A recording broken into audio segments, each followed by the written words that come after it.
Hello. മാതാപിതാക്കളെ സംരക്ഷിക്കുന്ന മക്കളുടെ മാനസിക സംഘർഷങ്ങളെക്കുറിച്ചാണ് കഴിഞ്ഞ എപ്പിസോഡിൽ നമ്മൾ സംസാരിച്ചത്. അതായത് കുടുംബത്തിൽ മാതാപിതാക്കളും മക്കളും തമ്മിലൊരു പ്രശ്നം ഉണ്ടാകുമ്പോൾ സമൂഹം മക്കളെ മാത്രം കുറ്റപ്പെടുത്തുകയും ആക്ഷേപിക്കുകയൊക്കെ ചെയ്യുന്ന ഒരു പ്രവണത കണ്ടുവരുന്നുണ്ട്. അപ്പോൾ അതിനെക്കുറിച്ചാണ് കഴിഞ്ഞ എപ്പിസോഡിൽ ഞാൻ സംസാരിച്ചത്. ആ എപ്പിസോഡ് ഒരുപാട് പേര് കണ്ടു. കുറേയേറെ കമൻസുകൾ അതിൽ നിന്ന് കിട്ടി.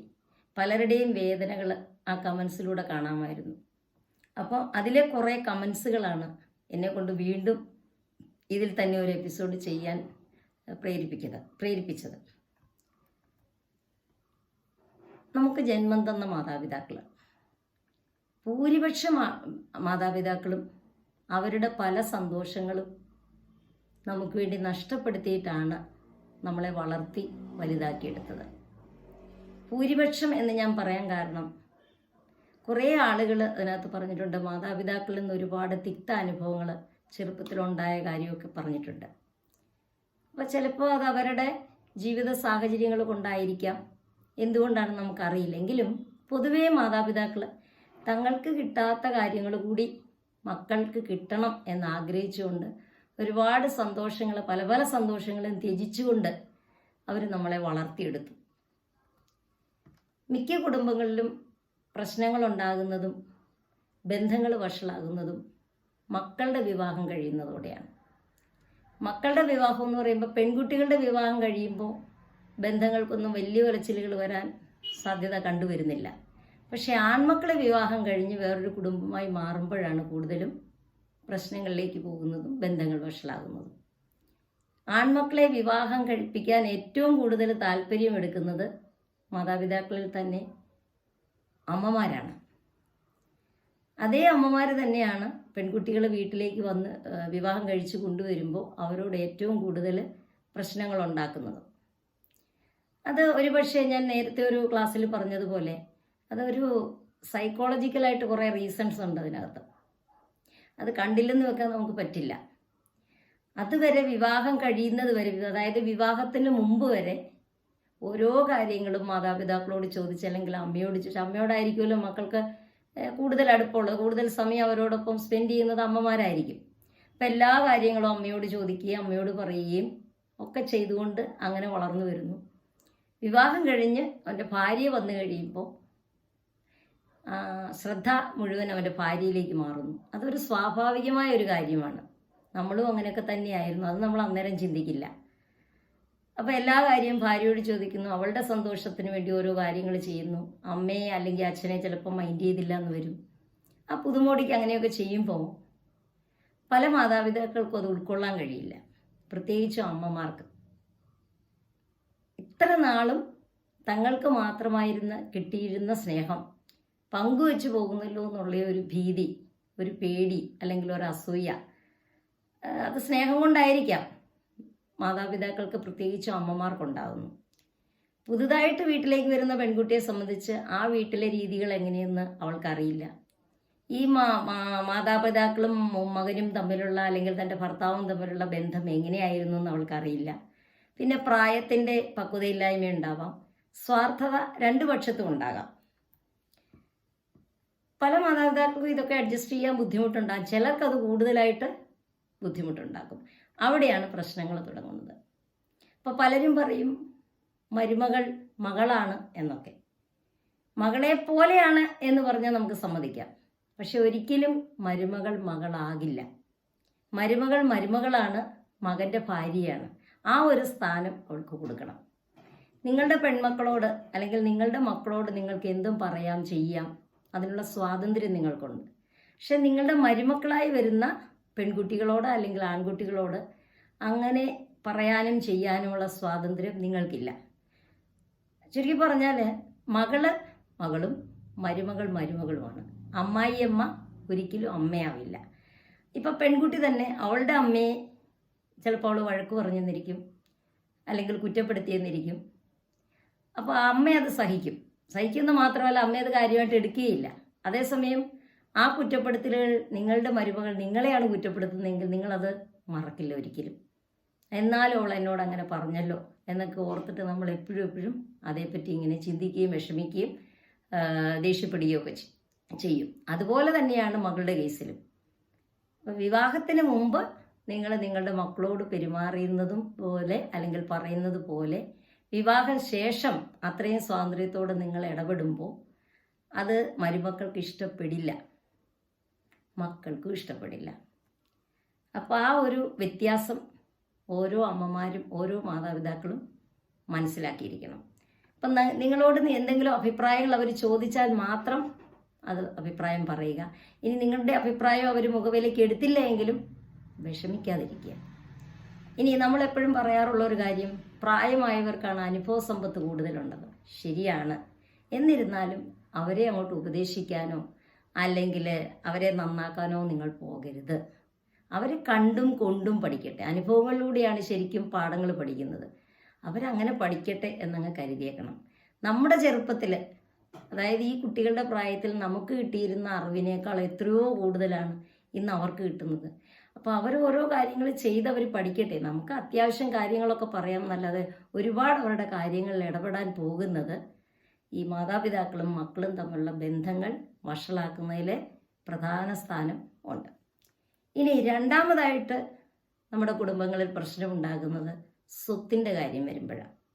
നമ്മൾ കഴിഞ്ഞ എപ്പിസോഡിൽ ഏറ്റവും കൂടുതലായിട്ട് വന്ന കമൻറ്റുകളിലൊന്ന് മാതാപിതാക്കളെ വാർദ്ധക്യത്തിൽ സംരക്ഷിക്കുന്ന കാര്യവും സ്വത്ത് പങ്കുവയ്ക്കുന്ന കാര്യമൊക്കെ തന്നെയായിരുന്നു.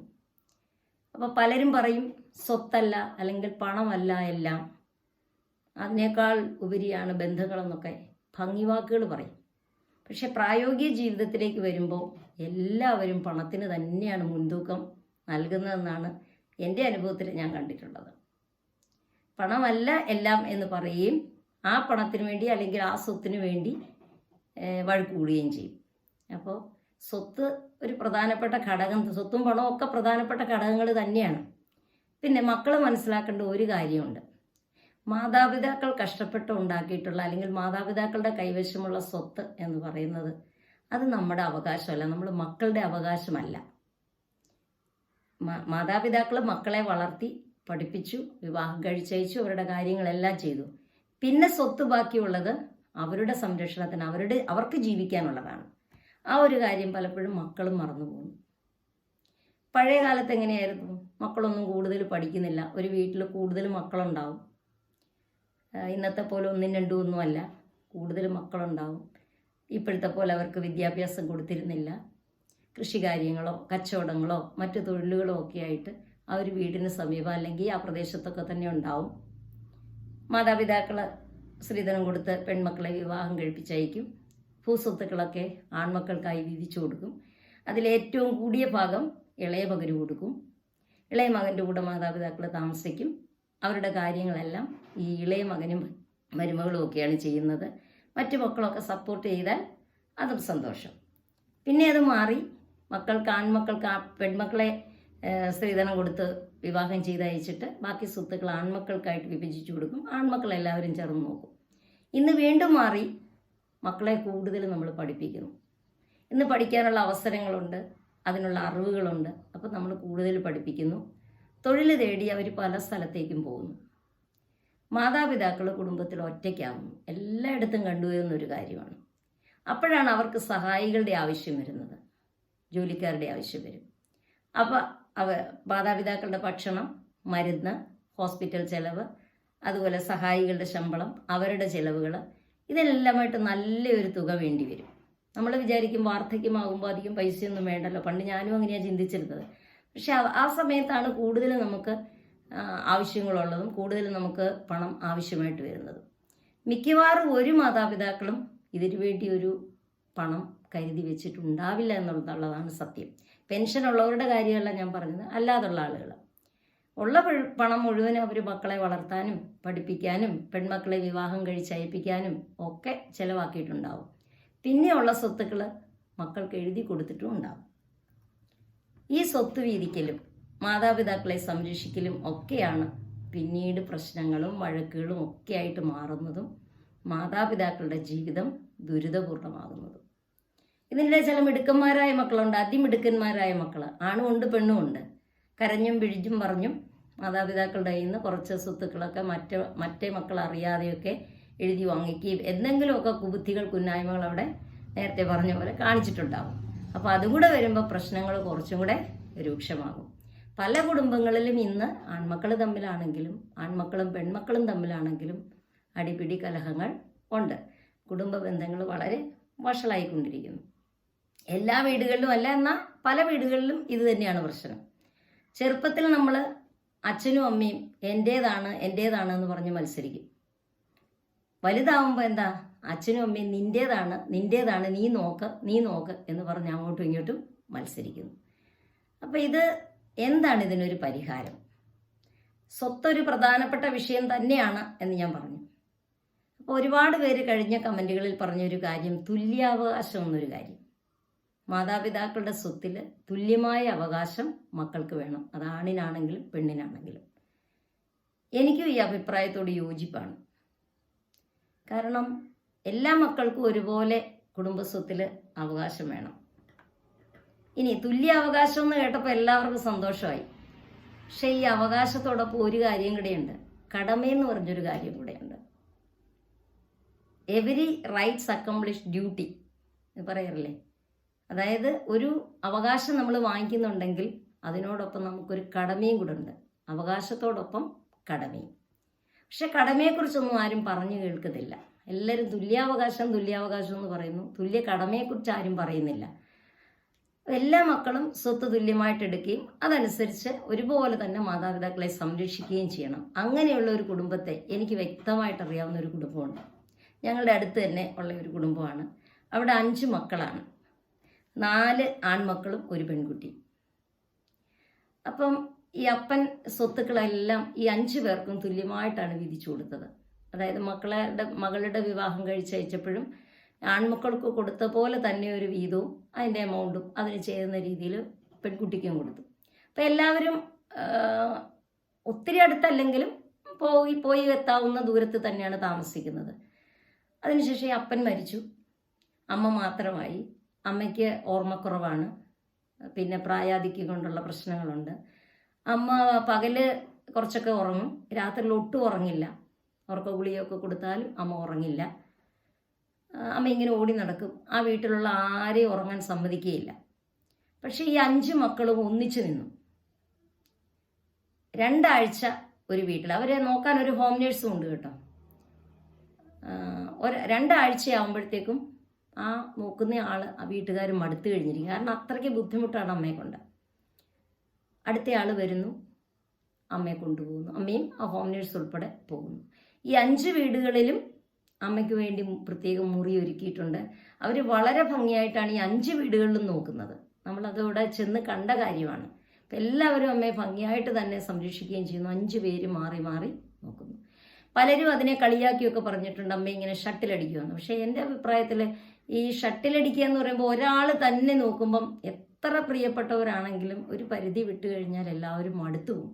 നമ്മൾ മക്കളെ കുറ്റം പറയും, പക്ഷേ പലപ്പോഴും മക്കൾക്ക് പലപ്പോഴും അവരുടെ ഒത്തിരി ബുദ്ധിമുട്ടുകൾ അവരും അനുഭവിക്കുന്നുണ്ട്. അപ്പം ഇങ്ങനെ മാറി മാറി നോക്കുമ്പോൾ എല്ലാവർക്കും ആശ്വാസമാണ്. ആ 5 കുടുംബങ്ങൾ നല്ല സന്തോഷമായിട്ട് ഒരുമയായിട്ട് എല്ലാവരും എല്ലാ ആഴ്ചയും പള്ളി കഴിഞ്ഞ് ആ ഏത് വീട്ടിലാണോ അമ്മയുള്ളത് ആ വീട്ടിൽ വന്ന് കൂടുകയും സന്തോഷമായിട്ട് പോവുകയും ചെയ്യുന്നു. ഈ അമ്മയും അതുപോലെ തന്നെ ചെറുപ്പകാലത്ത് ഈ മക്കളോടും ഒക്കെ വളരെ സ്നേഹമുള്ള ഒരമ്മയായിരുന്നു. അതാണ് എനിക്ക് അറിയാൻ കഴിഞ്ഞത്.